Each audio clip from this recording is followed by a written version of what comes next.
100 दिवसामध्ये काय साधलं असं जर म्हणाल तर मला वाटतं की काही गोष्टींची सुरुवात याच्या पलीकडं ठोस असं काही दिसत नाही। या सरकारसमोर राज्याचा आर्थिक गाडा रुळावर आणणं हे मोठं आव्हान आहे। तितकंच मोठं आव्हान राज्यात ज्या प्रकारचं वातावरण तयार झालं की कुणीही गुन्हेगार म्हणून यंत्रणांचा धाकच नाही आणि तो धाक कुणाला नाही आहे, तर जे सत्तेच्या जवळ बसले आहेत त्यांना धाक नाही आहे। 2100 रुपये देणं मला वाटत नाही की या सरकारला आता सहजासहजी शक्य आहे। एकूण देशाचा GDP ज्या प्रमाणात वाढतोय त्याच्यापेक्षा साधारण 1.5-2% जास्त वाढला नाही तर महाराष्ट्र राहणार नाही। भाजपचं स्वप्न आहे की हिंदुत्वाची स्पेस अन्य कोणाकडे असता कामा नये। आज ना उद्या शिंदेच्या शिवसेनेला यासाठी स्पर्धा करावीच लागेल, त्या ताणाखालून जावंच लागेल। तो ताण अजितदादांना नाही। फडणवीसांकडून प्रयत्न म्हणजे निवडणुकीत त्यांना ज्या प्रकारचं यश मिळालं त्यानंतर आणि आता पुढं काहीच नाही आहे। अशा वेळेला कुठलाही शहाणा राज्यकर्ता कुणाला मुद्दा मागावा घेणार आणि तेच ते करत आहेत।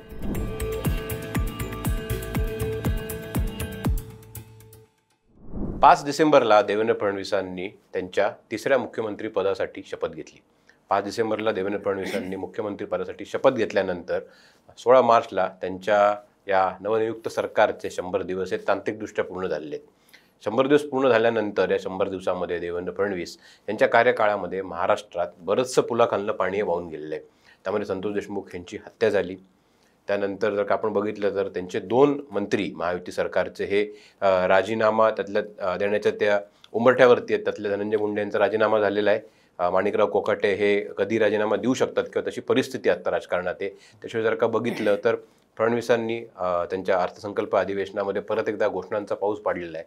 असं असताना या 100 दिवसामध्ये देवेंद्र फडणवीस हे मुख्यमंत्री असताना महाराष्ट्राला नेमकं काय मिळालं, सर्वसामान्यांच्या आशा आकांक्षा पूर्ण झाल्या का, आणि ज्या विश्वासांनी जनतेने इतकं मोठं बहुमत हे महायुतीला दिलेलं आहे त्या बहुमताच्या कसोटीवरती महायुती सरकार उतरले का, या सगळ्या प्रश्नांची उत्तरं आपल्याला जाणून घ्यायची आहेत। आणि त्यासाठी आपल्यासोबत आहेत ज्येष्ठ पत्रकार श्रीराम पवार सर। सर, तुमचं खूप खूप स्वागत आहे द पॉलिटिक्स या चॅनलवरती। फडणवीस सरकार आणि त्यांचे 100 दिवस या विषयावरती आपण आज बोलतोय आणि तुम्ही देखील या 100 दिवसांचा आढावा घेतला असेल। बऱ्याच गोष्टी महाराष्ट्रात घडून गेलेल्या आहेत। मला तुम्हाला विचारायचं आहे की या पहिल्या 100 दिवसाचं जर का इम्प्रेशन बघितलं तर तुमचं काय पहिलं इम्प्रेशन आहे की फडणवीस सरकारच्या पहिल्या 100 दिवसात नेमकं महाराष्ट्राने काय काय बघितलं? मला वाटतं की फडणवीसांना पुन्हा संधी मिळाली ती त्याचं सोनं करायचं अशा तयारीनं त्यांनी सुरुवात केली। म्हणजे काय म्हणता येईल की मोठ्या प्रमाणावर इन्फ्रास्ट्रक्चरला पुश देणं, जे प्रोजेक्ट थांबले होते ते सुरू करणं, या प्रकारचा ज्याला म्हणता येईल की प्रोग्रेसिव्ह अजेंडा घेऊन यायचा त्यांनी प्रयत्न केला। पण 100 दिवसाचा एकूण जर आढावा घेतला तर असं कुठलं ठोस इम्प्रेशन या सरकारचं अजून तयार झालेलं नाही। आता 100 दिवस त्या अर्थानं खूप कमी काळ आहे, पण तो जरी कमी असला आणि इंटेन्शन सुरुवातीला चांगलं दाखवलं असलं तर मधल्या काळात घडलेल्या घटना त्यावर तिन्ही पक्ष ज्या पद्धतीनं रिॲक्ट होत आहेत आणि खास करून भाजप आणि शिंदेची शिवसेना यांच्यामध्ये नकळत चालू असलेलं कोल्ड वॉर, या सगळ्याची छाया या 100 दिवसात आहे। मधल्या काळातल्या क्रिमिनल घटना तर अतिशय स्पष्ट आहेत।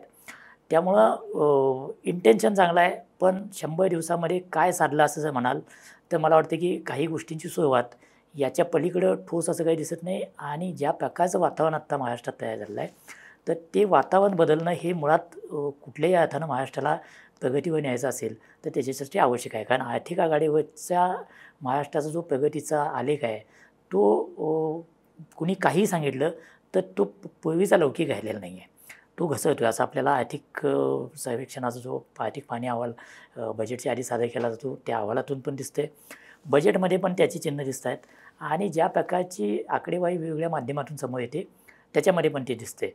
त्यामुळं महाराष्ट्रापुढचं खरा प्रश्न जर काय असेल तर आर्थिक आघाडीवरचं जे कायमच पुढं असलेलं राज्य असा जो लौकिक आहे तो लौकिक टिकवणं आणि खरंच भारताची इकॉनॉमी 5 ट्रिलियन होणार असेल आणि आपला महाराष्ट्राचं स्वप्न फडणवीस जे दाखवत आहेत ते 1 ट्रिलियन इकॉनॉमीचं आहे, तर ते जर प्रत्यक्षात यायचं असेल तर आत्ता ज्या गतीनं कारभार चालला आहे तो खूपच कमी आहे। त्याला खूप मोठ्या प्रमाणावर गती द्यावी लागेल आणि हे जे डिस्ट्रॅक्शन करणारे विषय आहेत त्याच्यावर कंट्रोल ठेवावं लागेल। ते कंट्रोल मला काही 100 दिवसात ठेवलं आहे असं वाटत नाही आहे। सर, देवेंद्र फडणवीसांच्या पहिल्या महिन्यात जर का बघितलं मुख्यमंत्री झाल्यानंतरचा तर त्या सातत्याने असं दिसत होतं की सगळ्या विभागांवर एक प्रकारे नियंत्रण मिळवण्याचा प्रयत्न हा देवेंद्र फडणवीस यांच्या टीमकडनं केला जात होता. त्यातला एक विषय गाजला तो म्हणजे OSDच्या नियुक्तींचा, की त्या नियुक्त्या बराच काळ रखडल्या होत्या. अगदी शिवसेना राष्ट्रवादीच्या आमदारांनी सांगितलं की आम्हाला अजून महिन्याभरानंतर अजून आम्हाला PA सुद्धा अपॉइंट झालेले नाहीये, आणि या सगळ्या प्रक्रियेवरती देवेंद्र फडणवीस यांचा एक कंट्रोल होता. तर कुठेतरी या 100 दिवसांमध्ये देवेंद्र फडणवीसांनी पूर्ण वेळ घेऊन, जे मागच्या वेळेस ते मुख्यमंत्री नव्हते किंवा गेल्या 5 वर्षात ते मुख्यमंत्री नव्हते, तर तो सगळा मुख्यमंत्री म्हणून सगळा काय म्हणतो त्याला आपण की प्रशासनावर ताबा मिळवणं किंवा सगळा कंट्रोल आपल्या हाती घेणं, ह्याच्यामध्ये देवेंद्र फडणवीस यशस्वी झालेत का? नाही, त्यांनी प्रयत्न निश्चितपणे केलेला आहे. याचं कारण असं की त्यांची जी शैली आहे ती त्यांच्या पहिल्या मुख्यमंत्रीपदाच्या काळात पण आपण बघितली होती. म्हणजे त्यांच्या पहिल्या मुख्यमंत्रीपदाच्या काळात चीफ मिनिस्टर ऑफिस हे खऱ्या अर्थानं एक शक्ती केंद्र म्हणून पुढं आलं. त्याच्या आधी पण आघाडीची सरकार होती आणि त्या आघाडीच्या सरकारात सगळ्यांना मिळून चालावं वगैरे अशा प्रकारचा भाग होता. पण ते युतीचं सरकार असतानासुद्धा देवेंद्र फडणवीसांचा स्पष्ट ठसा त्याच्यावर होता. आणि त्याचाच पुढचा टप्पा म्हणजे यावेळचं त्यांचं सरकार आहे. आणि त्यांनी तुम्ही म्हणता तसा तो कंट्रोल घ्यायचा निश्चितपणे प्रयत्न केला. OSDच्या नियुक्त्या हे त्यातलं चर्चेत असलेलं प्रकार नाही. पण बियॉन्ड दॅट आपल्याला असं दिसतं की अधिकाऱ्यांच्या नियुक्त्या, बदल्या, त्यांना दिल्या जाणाऱ्या जबाबदाऱ्या, या सगळ्यामध्ये फडणवीसांचा स्टॅम्प अतिशय स्पष्टपणे आपल्याला दिसेल. त्यामुळं प्रशासनावर पुन्हा कंट्रोल करणं हे तर उघड आहे. आणि ते करत असताना पुन्हा त्यांच्यासमोर आव्हान असं आहे की अजितदादांसारखा तितकाच प्रशासनावर पकड असला एक साथीदार त्यांच्यासोबत आहे उपमुख्यमंत्री म्हणून. आणि एकनाथ शिंदेने नुकतेच मुख्यमंत्रीपदाची ताकद काय आहे त्याची चव चाकली आहे. त्यामुळं ते पण लगेच आपले अधिकार सोडतील अशी शक्यता नाही. अशा वेळेला हे कंट्रोल घेणं म्हणजे ते प्रयत्न निश्चित करत आहेत.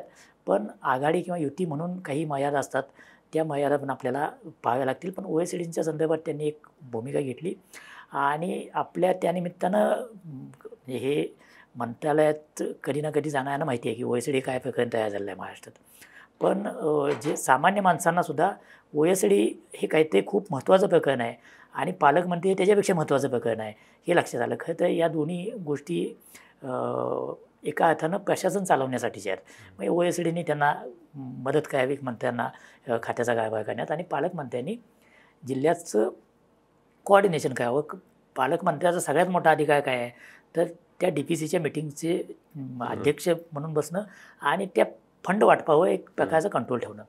आता याच्या माध्यमातून राजकारण करता येतं, याच्या माध्यमातून या पक्षानं त्या पक्षात माणसं आणता येतात.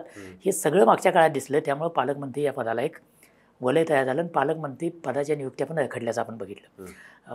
आणि मग कुणाला कळावं, कुठल्या पक्षाला कुठल्या जिल्ह्याचा पालकमंत्री, याच्यातून पण सुप्त का असेना वाद आपल्याला दिसले. तसंच OSDचं पण आहे की OSD हे मंत्रालयात खूप ताकदवान प्रकरण तयार झालं आहे मागच्या 15-1 वर्षाच्या काळामधला जर आपण बघितलं तर. त्याच्या आधी पण OSD होते, पण ते इतके सक्रिय नव्हते किंवा ज्या प्रकारचं वलय आत्ता त्यांच्या भोवती आहे तितकं नव्हतं.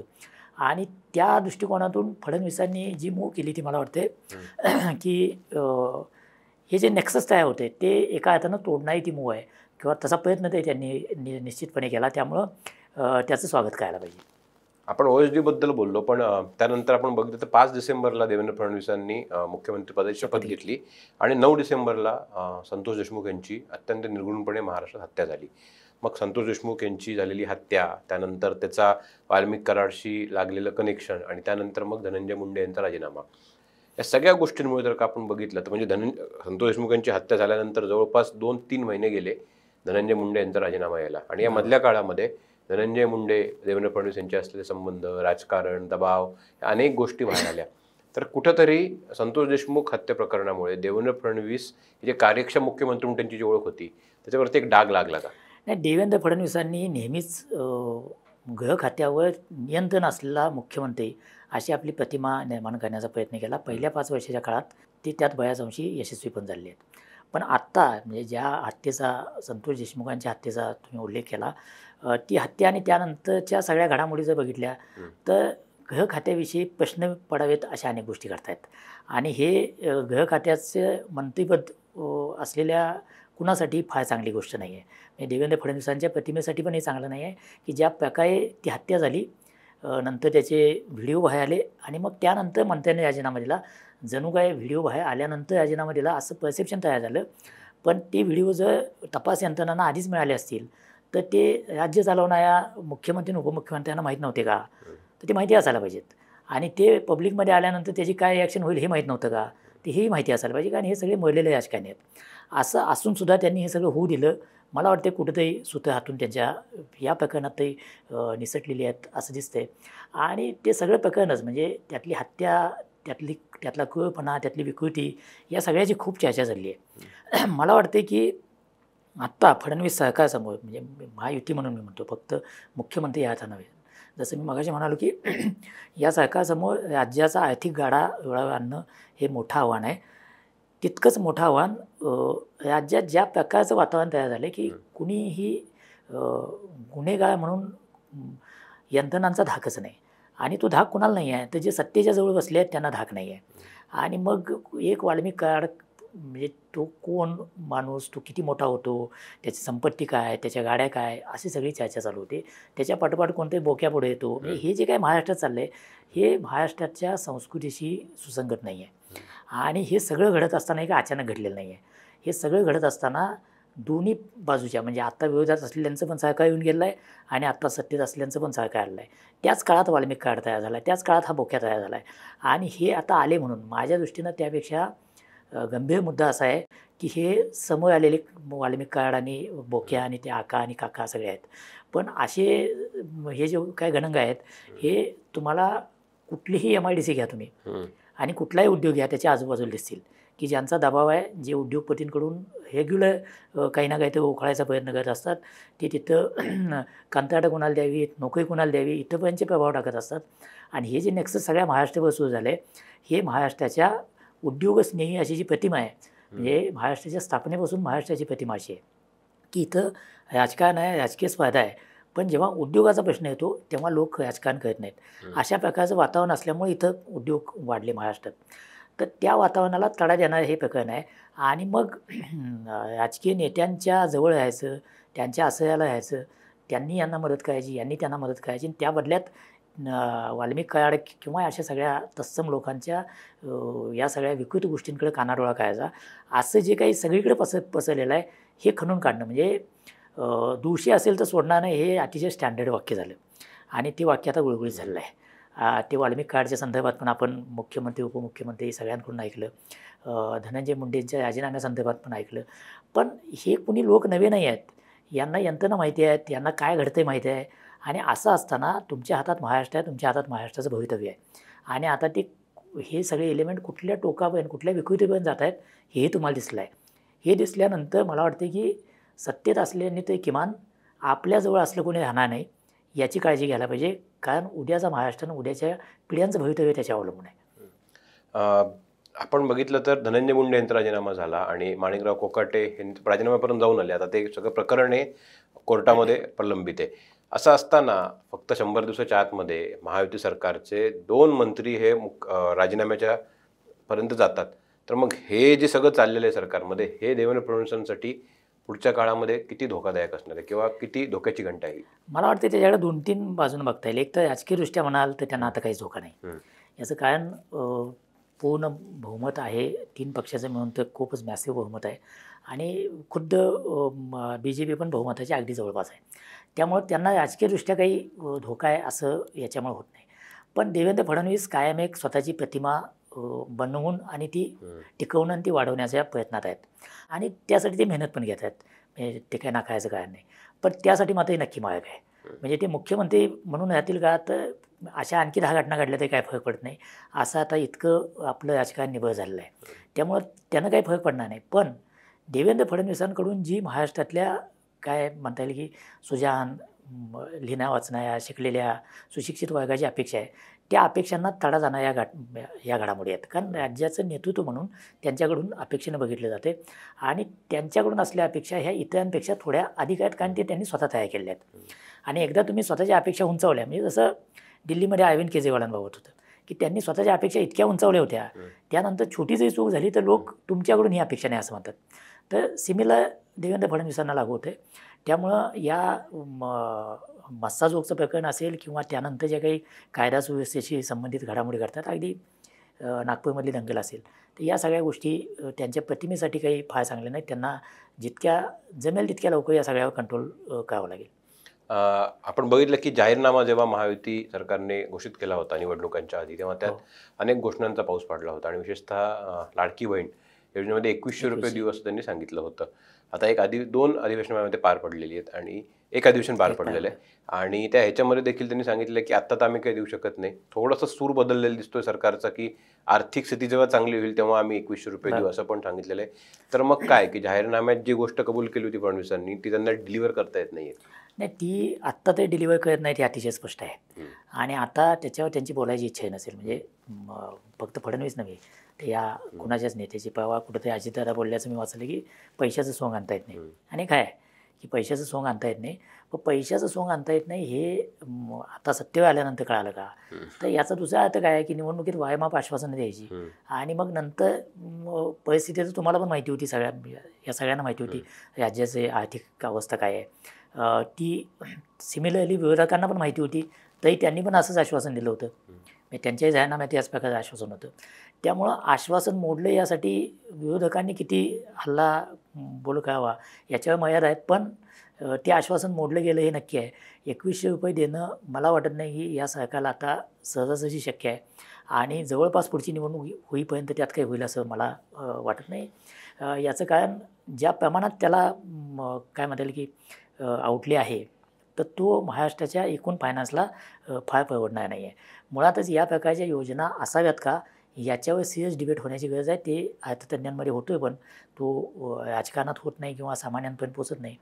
पण ज्यातून काही प्रोडक्टिव्ह तयार होत नाही अशा गोष्टींकडं राज्यकर्त्यांनी हँडआउट किंवा खिशात थेट पैसे टाकणं या प्रकारच्या गोष्टी काय आहेत का याच्यावरच मुळात फेरविचार करायला पाहिजे आणि एक पॉलिटिकल कन्सेन्सस त्याच्यावर व्हायला पाहिजे. कारण लाडकी बहीणसाठी दिलेल्या पैशाचं पुढं काय झालं, मतं मिळाली आणि त्याचा निवडणुकीवर परिणाम स्पष्टपणे दिसला. म्हणजे नकळतपणे मतांवर प्रभाव टाकण्याचं एक टूल आणि ते सरकारी तिजोरीतून करदात्यांच्या पैशातून उभं करायचं हे काही चांगलं लक्षण नाही आहे. सरकारचा फायनान्स हा अतिशय स्ट्रेन्ड आहे. म्हणजे ज्याला आपण म्हणतो की फिस्कल डेफिसिट किंवा महसुली तूट हे सगळं जरी एका मर्यादेत असलं, म्हणजे ठरवून घेतली जी मर्यादा आहे त्याच्यामध्ये असलं, तरी एकूण महाराष्ट्राचा फायनान्स जर विचार केला तर एका तणावाखाली आपण निघालो आहोत. कारण जवळपास 9 लाख कोटीपेक्षा जास्त कर्ज महाराष्ट्रावर झालेलं आहे आणि त्यातला मोठा वाटा हा गेल्या 5-7 वर्षातला आहे, त्याच्यापेक्षा जास्त नाही आहे. त्याच्या आधीचं कर्ज काही इतक्या मोठ्या प्रमाणावर नव्हतं. त्यामुळे हा कर्जाचा बोजा आणि ज्याला आपण म्हणतो की मॅन्डेटरी खर्च तो आता 55% गेला आहे. की सरकार केंद्राकडून येणारा आणि सरकारचा मिळून जो काही पैसा मिळवतं त्यातला 55% पैसा हा अनिवार्य खर्च म्हणजे पगार, पेन्शन आणि व्याज याच्यावर खर्च करावा लागतो. ही काही फार चांगली परिस्थिती नाही आहे. त्यामुळं अशा इतक्या तणावाखाली असलेल्या अर्थव्यवस्थेमध्ये आणखी काही नव्यानं करणं शक्य नाही. पण हे आश्वासन त्यांना आत्ता ते म्हणत नाहीत आम्ही मोडलं, पण निदान आत्ता ते पूर्ण करू शकत नाहीत. तसंच शेतकऱ्यांची कर्जमाफी आणि शेतकऱ्यांशी संबंधित आणखी अनेक आश्वासने दिली होती. त्या सगळ्या आश्वासनांना पण सरकारनं बगल दिली आहे आणि त्याचं स्पष्ट कारण सरकारकडं पैसा उपलब्ध नाही हेच आहे. आणि दुसरा त्यातला भाग असा आहे की मागच्या वर्षात आपण जर बघितलं म्हणजे आणखी एक चिंतेचा बाब काय आहे, तर मागच्या वर्षात आपला शेतीच्या विकासाचा दर 3.3%वरून 8%पेक्षा जास्त वाढला. म्हणजे शेतीच्या विकासाचा दर खूप लक्षणीय वाढला, म्हणून महाराष्ट्राचा एकूण विकास दर बरा दिसतोय. पण शेतीचा विकास दर हा कायम याच गतीने वाढेल ही शक्यता नाही. ते एखादं वर्ष चांगलं जाऊ शकतं. त्याच्या अगेन्स्ट इंडस्ट्रीचा आणि सेवा क्षेत्राचा ते मात्र अपेक्षित गतीनं वाढत नाही. ते खूप कमी वाढते किंवा त्या वाढीचा वेग खूप कमी आहे. आणि महाराष्ट्र जर सतत एकूण देशाचा GDP ज्या प्रमाणात वाढतोय त्याच्यापेक्षा साधारण 1.5-2% जास्त वाढला नाही तर महाराष्ट्र राहणार नाही. तो मागं पडत जाईल आणि त्याची लक्षणं आपल्याला दिसायला लागली आहेत. म्हणजे आपण सगळ्याच म्हणजे इन्व्हेस्टमेंटमध्ये अजूनही आपण नंबर 1 आहोत. पण आपला वाढ होण्याचा जो दर आहे तो त्याचं प्रमाण हळूहळू कमी यायला लागले. आपल्यापुढं गुजरात आहे, आपल्यापुढं तमिळनाडू आहे, आपल्यापुढं तेलंगणा आहे, तर ही राज्य कर्नाटक आहे, ही राज्य आपल्या पुढं निघालेली आहेत. त्यामुळं आता त्याची दखल प्रामुख्याने घ्यायला पाहिजे आणि त्यानंतर ज्याला आपण वेलफेअर म्हणतो किंवा पूर्वी पंतप्रधान याला एवढी म्हणाले होते, तर या गोष्टींवर विचार करावा. फडणवीस सरकारच्या पहिल्या 100 दिवसांमध्ये एक गोष्ट जर का पॉलिटिकली कुठली गाजली असेल तर ते म्हणजे तुम्ही मगाशी उल्लेख केला शिंदे फडणवीस यांच्यातलं कोल्ड वॉर. शिंदे आणि फडणवीस दोघांनीही जाहीर प्लॅटफॉर्मवरनं ह्याचा थेट इन्कार केलेला आहे, अनेक वेळा इन्कार केला आहे की असं काही आमच्यात नाही. पण राजकारणामध्ये गोष्टी या समजून घ्यायच्या असतात. कोणी क्लीनली सांगत नाही की आमच्यात वाद आहेत. आणि तशा घटना खूप घडत होत्या की पालकमंत्र्यांचा वाद असेल किंवा मग खातेवाटपापासून सुरू झालं होतं ते. मध्यंतरी उदय सामंत हे दावोसला गेले, त्याच्यावरनं पण उदय सामंत शिंदे यांच्यामध्ये काही सगळं आलबेल सांगण्यात आलं. आणि अशा घटना अनेक घडल्या. OSDचा मुद्दा असेल. तर मग हे सगळं असताना पहिल्या 100 दिवसातच शिंदे आणि फडणवीस यांच्यामध्ये पटत नाहीये असा मेसेज जाणं आणि तो जनतेपर्यंत गेला, हे फडणवीसांसाठी कितपत म्हणजे त्यांच्या प्रतिमेला कितपत धक्का लावणार आहे? नाही, प्रतिमेपेक्षा मला काय वाटतं की हे अनिवार्य होतं. सरकारच्या प्रतिमेला म्हणून. हां, म्हणजे सरकारच्या प्रतिमेसाठी हे चांगलं नाही, भांडण दिसणंही चांगलं नाही. पण हे याच्यावर नियंत्रण ठेवणं कुणाला शक्य नाही. फडणवीसांना पण ते शक्य नव्हतं. याचं कारण काय आहे, तर मी मगाशी म्हणाल तसं एकनाथ शिंदेंनी मुख्यमंत्री पदाची चव चाकली आहे आणि इमिजिएट त्यानंतर ते उपमुख्यमंत्री झाले आहेत. आणि आपल्याकडं म्हणजे एकूण चित्र असं आहे की जो सरकारचं नेतृत्व करतो त्याच्यावर सगळी लाईमलाईट असते आणि त्यानंतर बाकीच्यांना मग त्याच्या 50% पण मिळत नाही, जरी ते उपमुख्यमंत्री असले तरी. हे सगळं शिंदेने अनुभवलेलं आहे. शिंदे मुख्यमंत्री झाले तेव्हाही आपल्या महाराष्ट्रात चर्चा अशी होती की सरकार प्रत्यक्ष फडणवीस चालवतील की काय, किंवा सुरुवातीच्या काळात ते प्रेस कॉन्फरन्समध्ये तितक्या प्रॉमिनंटली दिसत होते. पण हळूहळू लक्षात आलं की पॉवर सेंटर हे शिंदेच आहेत. आता पॉवर सेंटर हे स्पष्टपणे देवेंद्र फडणवीस आहेत. म्हणजे ते ॲसर्टिव्हली ते दाखवतात पण आणि त्यांच्या मागे नंबर पण आहे. त्या दोन्ही अर्थानं ते पॉवर सेंटर हे मुख्यमंत्र्यांचं कार्यालय आहे. आणि त्याचा हे समजून घेणं, हे मुळात मान्य करणं आणि मनापासून त्याला ॲडजस्ट होणं हे करताना शिंदेंना आणि शिंदेंच्या सहकार्यांना जड जाते. शिंदेने इतकंच किंबहुना जास्त त्यांच्या सहकार्यांना जड जाते, कारण त्यांनी ते बघितलेलं आहे की शिंदे पटकन काम करतात. आणि म्हणजे शिंदेंच्या काळात ज्या प्रकारची कामं झाली आमदारांची, मला वाटते फार क्वचित कधीतरी झाली असतील. तर हे जे आहे ते त्या सगळ्या सहकार्यांना वाटणं स्वाभाविक की आपल्या नेत्याला आता ते स्थान नाही आहे. किंमत म्हणत नाही मी, पण स्थान नाही आहे नक्की दिसते. आणि त्यातून हा तणाव दिसतो आणि कळत नकळत तो दिसतो. म्हणजे तो नाकारण्याचं काहीच कारण नाही आहे. सुरुवातीच्या काळात काही कार्यक्रमांना त्यांनी दांडी मारली, काही बैठकांना दांडी मारली आणि मग पालकमंत्र्यांवरचा तो रायगडचा तो वाद चांगलाच चालू होता. या सगळ्यातून दिसतं की सगळं आलबेल नाही आहे दोघांमध्ये किंवा दोन पक्षांमध्ये. पण त्याचा अर्थ या युतीचं काही फाटेल, कोणतं इकडे तिकडे जाईल, म्हणजे वावड्या खूप लोक उठवत आहेत. म्हणजे एक पवारांचा आणि शिंदेंचा कार्यक्रम झाला, पवारांनी शिंदेंचा सत्कार केला, लगेचच महाराष्ट्राचं राजकारण बदलेल का, इथं पण लोकांनी वावड्या उठवल्या. मला वाटतं की हे इतकं सोपं नाही आहे. आत्ता ज्या प्रकारचे निवडणुकीनंतर नंबर आले आहेत सत्तारूढ आणि विरोधकांचे, ते बघता असं कोणतंही कुणाला ते भेटल्यामुळं महाराष्ट्राचं राजकारण उलटंपालटं होईल ही शक्यता नाही. पण भाजप आणि शिंदेंची शिवसेना यांच्यामधला ताण अतिशय स्पष्ट आहे, जो अजितदादांचा राष्ट्रवादी काँग्रेस आणि भाजपमध्ये नाही आहे. मला हा प्रश्न अजून पुढे न्यायचा आहे की मग तुमचाच मुद्दा म्हणजे की हा ताण खरं तर नैसर्गिक मित्र आहेत शिंदे आणि फडणवीस, भाजप आणि शिवसेना, त्यांच्यामध्ये ताण निर्माण होतो आणि दुसरीकडं अजित पवार आणि देवेंद्र फडणवीस ताण निर्माण होत नाही, असं का होतं? याचं कारण अजितदादांनी समजून घेतलं आहे की आपल्या मागे जेवढे आमदार उभे आहेत त्याच्यावर आपल्याला मॅक्झिमम काय मिळणार आहे, तर उपमुख्यमंत्रीपद मिळणार आहे. आणि म्हणजे राष्ट्रवादी काँग्रेसची खासियतच ही आहे की सत्तेत जे मॅक्झिमम मिळवता येणं शक्य आहे ते मिळवा आणि त्याचे लाभ आपल्या सगळ्या सहकार्यांना मिळवून द्या. ही मूळ राष्ट्रवादी काँग्रेसची पण हीच खासियत आहे. अजितदादांनी पण तोच गुण उचललेला आहे. त्यामुळे त्यांनी फार खळखळ न करता जे आपल्याला दिसतं मिळणं शक्य आहे ते मिळवलं आणि त्यांनी मानसिकदृष्ट्या स्वीकारलेलं आहे. बट ते मुख्यमंत्री नव्हतेच कधी, त्यामुळे त्यांना ते स्वीकारण्याला फार जड पण गेलेलं नाही आहे. तसं त्यांनी एकदा अगदी अल्प कालावधीसाठी का असेना पण देवेंद्र फडणवीसांसोबत शपथ पण घेतली होती. त्यामुळे त्यांना आणि त्यांच्या सहकारी नेत्यांना हे काही फार जड गेलं नाही. ते शिंदेंना आणि त्यांच्या सहकार्यांना मात्र ते जड जाते. मला वाटतं की तो मेजर प्रॉब्लेम आहे. दुसरी गोष्ट, यात एक ताण नैसर्गिकपणे कधी ना कधीचं निर्माण होणारच होता शिवसेना, म्हणजे शिंदेंची शिवसेना आणि भाजपमध्ये. याचं कारण अजितदादांच्यात आणि त्यात तो होऊ शकत नाही, कारण अजितदादांची मतपिढी ही भाजपच्या मतपिढीपेक्षा पूर्णपणे वेगळी आहे. ते भाजपच्या मतात फार हात मारू शकत नाही स्वतःहून. भाजप त्यांना सपोर्ट करू शकतो, पण भाजपची मतं अजितदादा घेतील ही शक्यता फार कमी आहे. आणि शिवसेना शिंदेंचा आणि भाजपची मतं बऱ्याच अंशी अनेक ठिकाणी समान आहेत आणि ते एकमेकांच्या मतपिढीवर हात मारू शकण्याच्या स्थितीत कधी पण येऊ शकतात. हेच कारण होतं ना मूळ शिवसेनेचं आणि भाजपचं फाटण्याचं, की हिंदुत्वाची स्पेस मॅक्झिमम कोण घेणार आणि हिंदुत्वावर दावा कोणाचा, हाच खरा आणि महाराष्ट्राच्या राजकारणात मागची 20 वर्ष सतत चालत आलेला प्रश्न हाच आहे. मी पुन्हा पुन्हा अनेक वेळा या विषयावर बोललो आहे की भाजपचं स्वप्न आहे की हिंदुत्वाची स्पेस अन्य कोणाकडे असता कामा नये. आज ना उद्या शिंदेच्या शिवसेनेला यासाठी स्पर्धा करावीच लागेल, त्या ताणाखालून जावंच लागेल. तो ताण अजितदादांना नाही आहे. स्वच्छ कारभार आणि म्हणतो आपण की लोकाभिमुख प्रशासन, या दोन गोष्टींवरती देवेंद्र फडणवीसांनी पहिल्या 100 दिवसामध्ये भर दिल्याचं दिसतं. तर मग एकीकडे निवडणुकांमध्ये हिंदुत्वासारखा विषय वापरायचा आणि जेव्हा सत्तेत आल्यानंतर थोडासा तो मुद्दा बाजूला सारून प्रशासनावरती भर द्यायचा, तर यातनं मग फडणवीस काय करू इच्छित आहे? नाही, फडणवीसांच्या म्हणजे मला वाटतं की पहिल्यांदा मुख्यमंत्री झाल्यानंतर फडणवीसांमध्ये झालेला जो बदल काय असेल तो हा बदल आहे. त्यांनी रिअल पॉलिटिक्स समजून घेतलं आहे. पहिल्यांदा ते मुख्यमंत्री झाले तेव्हा ते थोडे जास्त आदर्शवादी होते कदाचित, म्हणजे ते हिंदुत्व किंवा या प्रकारच्या आक्रमकतेकडे ते तेव्हा फार जात नव्हते. त्यांचा विचार तो आहे, यात काही शंका नाही. म्हणजे ते भाजपमध्ये आहेत, ते संघाशी संबंधित आहेत, त्यामुळे तो विचार असणारच आहे. पण तो विचार कशा पद्धतीने व्यक्त करायचा, आणि मागच्या निवडणुकीमध्ये मात्र त्यांनी उघडपणे ज्या प्रकारचा प्रचार केला, म्हणजे धर्मयुद्धापासून अनेक गोष्टीचा उल्लेख त्या प्रचारामध्ये झाला, बटेंगे तो कटेंगे झालं, आणखी काय काय झालं. तर हे सगळं एक रियालिटी समजून घेणं की बाबा आपल्याला राज्य जिंकायचं असेल तर या सेंटिमेंट्सना चुचकावंच लागेल, त्यांना सोबत घ्यावंच लागेल.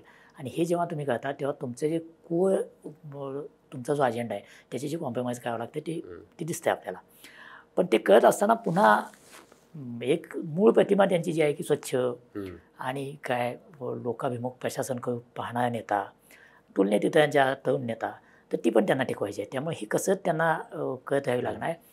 पण निवडणुकीच्या प्रचारातनं त्यांची जी मूळ प्रतिमा होती त्याच्यापेक्षा वेगळी, ते हिंदुत्वाला चुचकारणारेच नेते आहेत, हे स्पष्टपणे त्यांच्या त्या प्रचारातून समोर आलेलं आहे. 100 दिवस झालेले आहेत आणि आता पुढं अजून जवळपास 4.5 वर्ष राहिली आहेत, 4 वर्ष राहिली आहेत. तर काय वाटतं सर तुम्हाला की पुढच्या काळात 100 दिवसात जर का आपण एक एकक धरलं, युनिट धरलं ते, आणि त्यात ज्या घटना घडलेल्या आहेत, मग दंगलीपासून ते गुन्हेगारी वाढलेली आणि विकास कामं त्यांनी जो धडाका लावलेला त्या सगळ्याचा एकत्रित विचार केला तर पुढच्या काळात देवेंद्र फडणवीस यांच्यासमोर काय आव्हानं असणार आहेत? मी मगाशी म्हणाल तसं देवेंद्र फडणवीसांसमोरची जी आव्हानं आहेत किंवा सरकारसमोर जी आव्हानं म्हणूया ती 2-3 पातळ्यांवर आहेत.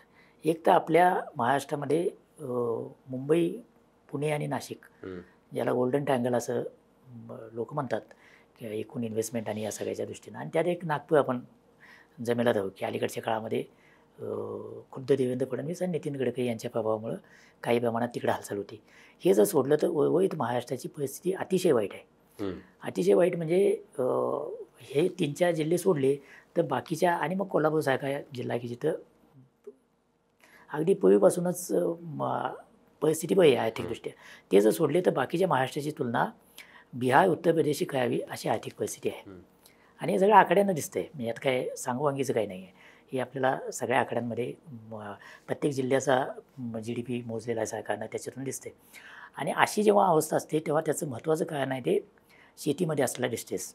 आणि आपल्याला असं दिसतंय की शेती करायची कुणाची इच्छा नाही आणि नाईलाजानं लोक शेतीत आहेत.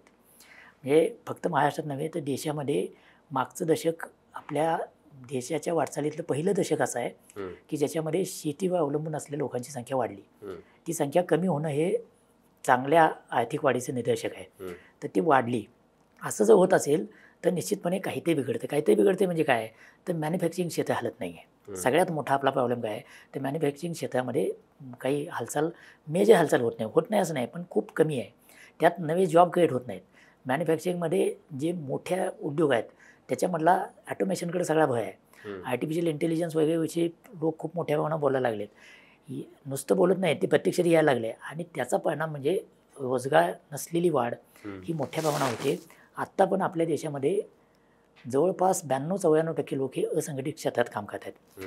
आणि मग त्या क्षेत्राकडं ना केंद्र सरकारचं लक्ष आहे ना राज्य सरकारचं लक्ष आहे.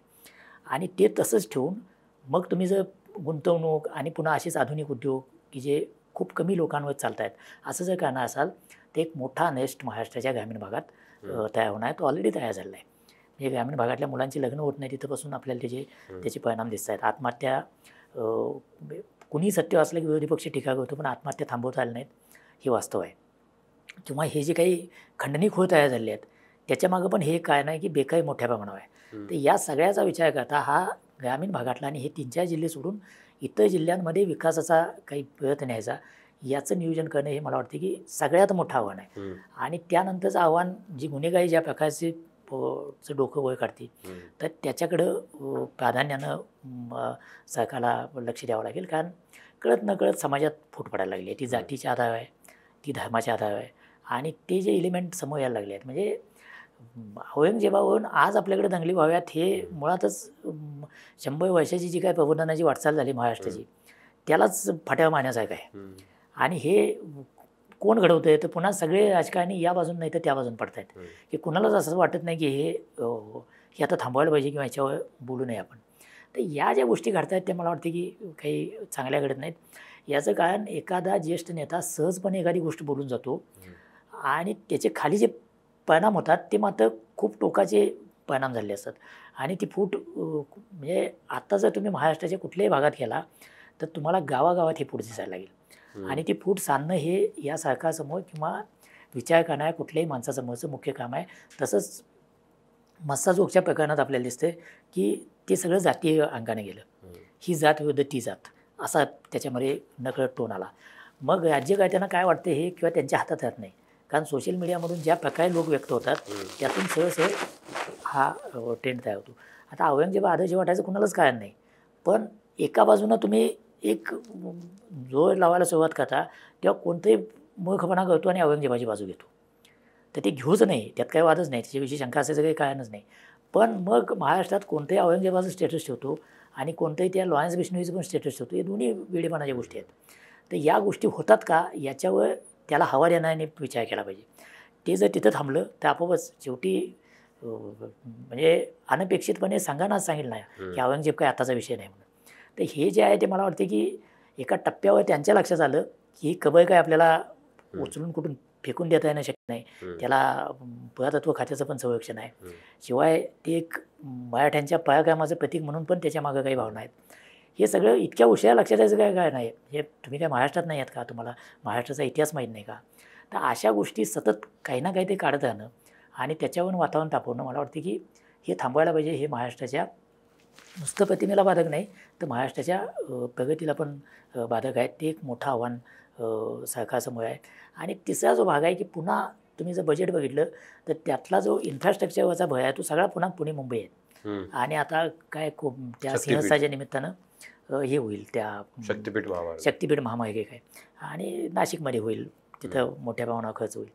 तर हे असं इन्फ्रास्ट्रक्चर तुम्ही जर काही विशिष्ट भागातच एकवटणार असाल तर मग बाकीचे भाग पुन्हा कोरडे जातील आणि त्यातून एक विचित्र अशी विषमता तयार होते. त्याला सरकार म्हणून त्याला कधीतरी भिडावं लागेल. या सगळ्या पॉलिटिकल सिनॅरिओमध्ये एक गोष्ट ठळकपणे दिसून येते ते म्हणजे महाराष्ट्रात विरोधकांचं सक्रिय नसणं. विरोधी पक्षातल्या काही नेत्यांशी मी पण बोललो, त्यांच्याकडनं एक सूर असा कायम लावण्यात येतो की आमचं संख्याबळच नाही आहे. पण मग हे विरोधक नसणं हे कुठेतरी देवेंद्र फडणवीस यांच्या पथ्यावर पडत जाणार आहे. नाही, विरोधक या प्रकारे काम करणे निश्चितपणे सरकारच्या आणि फडणवीसांच्या सुद्धा पथ्यावर पडणार आहे. फडणवीसांनी एक काय म्हणता की निवडणूक झाल्यानंतर जो सूर ठेवला आहे तो कुणाला खूप अंगावर घेणार नाही आहे. निवडणुकीत त्यांनी जे आक्रमकपणे बोलायचे ते बोलले, कारण निवडणुकीत तसं बोलायचं जास्त ती आता काय प्रथा आहे, त्यामुळं त्यांना त्याविषयी दोष देण्याचं काही कारण नाही. पण त्यानंतर मात्र त्यांचा सगळा जो सूर आहे तो थोडासा सामावून घेणारा सूर आहे. आणि दुसरीकडं विरोधकांचं संख्याबळ कमी असलं तरी इश्यूवर सरकारला धायर धरता येणं शक्य आहे. ज्या दोन्ही गोष्टी सरकारसाठी काय म्हणता येईल नडल्या, मस्साजोगचं प्रकरण ज्याच्यामध्ये एका मंत्र्याचा राजीनामा झाला आणि हे सगळं आत्ताचं औरंगजेबाने यावं हे झालेलं वातावरण, याच्यामध्ये विरोधकांचं कर्तृत्व काय आहे तर फार कमी आहे.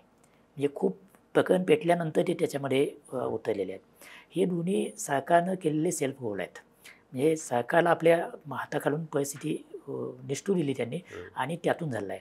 त्यामुळं कोणतं असं म्हणत असेल की पहिल्या 100 दिवसातच एका मंत्र्याचा राजीनामा झाला आणि दुसरा मंत्री न्यायालयात दोषी ठरला, त्यामुळं कदाचित आज न उद्या त्यांना जावं लागेल. तर त्यामध्ये विरोधी पक्षांचं कर्तृत्व काही नाही आहे. विरोधी पक्षांनी या सगळ्या मुद्द्यांवर सरकारला म्हणजे हलता येणार नाही इतकं लावून द्यायला पाहिजे होतं. आणि असे अनेक मुद्दे आहेत त्याला विधिमंडळात तुमचं संख्याबळ किती असतं याच्यावर काही ठरत नाही. आणि त्याचं एक कारण असं आहे की राष्ट्रवादी काँग्रेस आणि काँग्रेस हे दोन्ही पक्ष आक्रमक विरोधासाठी कधीच प्रसिद्ध नाही आहेत. त्यांचं राजकारण एक विशिष्ट चालीनं जाणार आहे. आक्रमक विरोध हा कायमच भाजपनं किंवा शिवसेनेनं केला आहे. आणि त्यात शिवसेना आणि खास करून संजय राऊत हा एक काय म्हणता येईल की या सगळ्याला अपवाद की त्यांच्यावर तुमची मतं काय येऊ शकतात, पण ते सरकारच्या प्रत्येक कृतीला प्रश्न विचारत आहेत किंवा निदान मुद्दा चर्चेत ठेवायचा प्रयत्न करत आहेत. तसं बाकीच्या दोन पक्षांकडून काही होताना आपल्याला दिसत नाही आहे. त्यामुळं असं असणं हे कुठल्याही सरकारसाठी म्हणजे पर्वणीच म्हणता येईल की त्यांना हवं ते घडवता येते. आणि ज्या प्रकारचे निर्णय मागच्या 100 दिवसात त्यांनी घेतले आहेत ते बघता त्यांना हा कॉन्फिडन्स आहे असं दिसते की आता आपण जे ठरवू म्हणजे शक्तीपीठ ज्या पद्धतीनं पुढं न्यायचा प्रयत्न होतो की त्याला एका मोठ्या वर्गाचा विरोध आहे. असं असताना सुद्धा तो होणार असं जवळजवळ सरकारनं गृहीत धरलं आहे. थोडा विरोध होईल, काही प्रमाणात विरोध चुचकारावा लागेल, काही प्रमाणात मोडावं लागेल, पण हे काय असं ठरलेलं दिसते. तर या प्रकारची वाटचाल असेल कारण सगळे विरोधक म्हणून कुठल्या एका मुद्द्यावर सरकारला अडवत आहेत असं आपल्याला दिसत नाही. आपण विकासावरती बोललो किंवा सरकारच्या योजनेबद्दल बोललो, विरोधकांवरती बोललो, पण एक गोष्ट जाणवतीये 100 दिवसामध्ये ते म्हणजे फडणवीसांकडनं महाराष्ट्राची पॉलिटिकल संस्कृती ही बदलण्याचा प्रयत्न केला जातोय का? म्हणजे तुम्ही मगाशी पुसटचा उल्लेख केला की फडणवीस हे टोकाची टीका टाळतायत किंवा पूर्वी संजय राऊतांनी एक वाक्य बोलले की लगेच फडणवीस आणि त्यांच्या कंपूतनं एखादं वाक्य यायचं, तसं होताना दिसत नाहीये. मग त्यांची उद्धव ठाकरेंची भेट असेल, आदित्य ठाकरेंची भेट असेल, तर कुठंतरी देवेंद्र फडणवीसांकडनं हे जाणीवपूर्वक केलं जातंय की महाराष्ट्राची राजकीय वातावरण जे गढूळ झालं होतं आणि त्याच्यावरनं गेल्या 5 वर्षात खूप टीका सगळ्याच राजकारण्यांवरती झाली की हे काही महाराष्ट्राची राजकीय संस्कृती नाही. तर ती राजकीय संस्कृती बदलण्याचा 100 दिवसात फडणवीसांकडनं प्रयत्न केला जातो का? फडणवीसांकडून प्रयत्न म्हणजे मला असं वाटतं की निवडणुकीत त्यांना ज्या प्रकारचं यश मिळालं त्यानंतर आणि आता पुढं काहीच नाही आहे. अशा वेळेला कुठलाही शहाणा राज्यकर्ता कुणाला मुद्दा मागावा घेणार नाही आणि तेच ते करतायत. म्हणजे तिथं दुसरं कुणी असतं म्हणजे आता शिवसेना फुटल्यानंतर शिंदे आणि उद्धव ठाकरेंमध्ये वाद होणं गोष्ट वेगळी, कारण एक पक्ष फुटल्यानंतर ते कंटिन्युअस चालत राहिलं. पण अदरवाईज कुणाला इतकं मॅन्डेट मिळाल्यानंतर विरोधकांना रोज उठून अंगावर कोण घेईल, म्हणजे तो काय म्हणता येईल की सत्तेतून येणारा शहाणपणा जो आहे त्या प्रकारचा तो आहे. त्यातून महाराष्ट्रातली राजकीय संस्कृती बदलेल असं काही मला इमिजिएट वाटत नाही, कारण तेच लोक आहेत जे पूर्वी एकमेकांवर चिखलफेक करत होते तेच आहेत आणि ती संधी मिळाली तर आता पण करत आहेत. म्हणजे आपण विधिमंडळातली भाषणं पण ऐकली याच अधिवेशनातली, तर ते सगळं बघितलं तर ते काही कोणाच्या डोक्यातनं गेलेलं नाही आहे. आणि म्हणजे मागच्या एक 10-15 वर्षाच्या काळामध्ये क्रमाक्रमानं राजकीयदृष्ट्या बोलणं म्हणजे कायम ज्याला आपण काय म्हणतो सुपरलेटिव्ह डिग्रीमध्ये बोलणं अशाच प्रकारचं सुरू झालं आहे की टीका करताना पण सगळ्या मर्यादा सोडायच्याच आणि मग अशी कितीतरी वाक्य सांगता येईल ते काय आपण ती सांगूही नयेत असे लोक बोलत आहेत. तर या सगळ्या गोष्टी पूर्ण बंद होतील असं मला वाटत नाही, कारण राजकारणात मताची विभागणी हा सगळ्यात महत्त्वाचा भाग असतो आणि या सगळ्यांना असं कदाचित मनापासून वाटते की आपण असं बोललो तर आपण राजकारणात टिकू किंवा त्याचा मतांवर प्रभाव पडतो आहे, त्यामुळे ते बोलत जाणार आहे. म्हणजे ध्रुवीकरण करणं किंवा एकमेकांविषयी शिंदेंची शिवसेना ठाकरेंची शिवसेना हे एकमेकांविषयी ज्या पद्धतीनं बोलत आहेत हे सगळं त्यांना असं वाटतं की आपल्या समर्थकांना सोबत घेण्यासाठी आपल्या मतांवर प्रभाव ठेवण्यासाठी आवश्यक आहे. त्यामुळं ही संस्कृती लगेच बदलेलं असं नाही, पण राज्याचा मुख्यमंत्री म्हणून फडणवीस जे करत आहेत ते मला वाटते की नक्की शहाणपणाची कृती आहे. नक्कीच सर, खूप खूप धन्यवाद तुम्ही वेळ दिला याबद्दल. आणि फडणवीसांचे 100 दिवस आता अजून पुढे कसे सरकणार आहेत हे बघणं पुढच्या काळामध्ये नक्कीच महत्त्वाचं ठरणार आहे. आमचं तर लक्ष असणारच आहे, पण पॉलिटिक्सच्या प्रेक्षकांना माझी विनंती आहे की तुम्ही जर का हा भाग बघत असाल तर तुमच्या प्रतिक्रिया तुमची मतं ही कमेंट बॉक्समध्ये जरूर नोंदवा आणि द पॉलिटिक्स चॅनल सबस्क्राईब करायला विसरू नका. धन्यवाद. थँक्यू.